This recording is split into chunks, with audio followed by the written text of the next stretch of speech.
निवडणूक निरीक्षकांकडून स्ट्रॉंग रूमची पाहणी. स्ट्रॉंग रूमच्या परिसरामध्ये सीसीटीव्ही बसवण्याच्या सूचना. क्षेत्रीय निवडणूक निर्णय अधिकाऱ्यांच्या कार्यालयाची केली पाहणी. छत्रपती संभाजीनगर येथे 97 इच्छुक उमेदवार निवडणुकीच्या रिंगणातून बाहेर. अर्ज छाननी दरम्यान 1870 अर्जांपैकी 97 उमेदवार यांचे अर्ज बाद. वडाळा वॉर्ड क्रमांक 200 मध्ये भाजप उमेदवार गजेंद्र धुमाळे बंडखोरीसाठी ठाम. मंत्री आशिष शेलार आणि अमित साटम यांच्या भेटीनंतरही उमेदवारी मागे घेण्यास नकार. नागपुरात बंडखोरांची समजूत काढण्यासाठी भाजप आणि काँग्रेसचे नेते सरसावले. स्थानिक पदाधिकाऱ्यांवर बंडखोरांची समजूत काढण्याची जबाबदारी. अमरावती युवा स्वाभिमान पार्टीचे उमेदवार सचिन भेंडे यांची उमेदवारी कायम. भाजप उमेदवार तुषार भारती यांच्याकडून सचिन भेंडे पालिकेचे कंत्राटदार असल्याचा होता आक्षेप. न्यायालयीन कर्मचाऱ्यांचा निवडणुकीच्या कामासाठी नोटीस बजावणाऱ्या अधिकाऱ्यांना न्यायमूर्ती यांनी सुनावलं.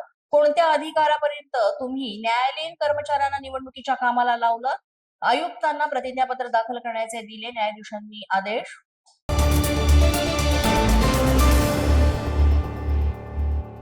नगरमध्ये बी फॉर्मवर डिजिटल स्वाक्षरीच्या मुद्द्यावरून वाद. उमेदवारांच्या बी फॉर्मवर डिजिटल स्वाक्षरी असल्याचा शरद पवारांच्या राष्ट्रवादीचा आरोप.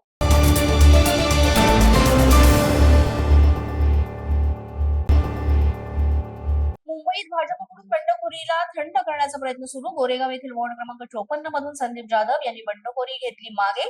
याआधी संदीप जाधव यांनी दाखल केला होता पक्ष म्हणून अर्ज दाखल.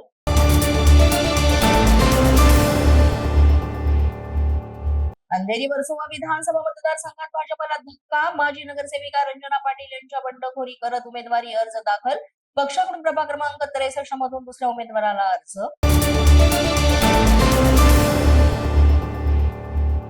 आणि नवी मुंबईमध्ये भाजपचा अंतर्गत वाद चव्हाट्यावर. उमेदवारी जाहीर झाल्यानंतर भाजपत नाराजी नाट्य. घराणेशाही करत फक्त घरातच उमेदवारी दिली आहे.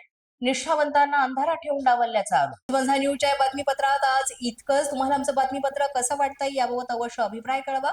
यासाठी पोलीस माझा न्यूजचे युट्यूब चॅनल सबस्क्राईब करा. तसंच आमचं फेसबुक, इंस्टाग्राम आणि ट्विटर अकाउंट फॉलो करा. अधिक माहितीसाठी आमच्या www.policemazhanews.com या वेबसाईटला भेट द्या.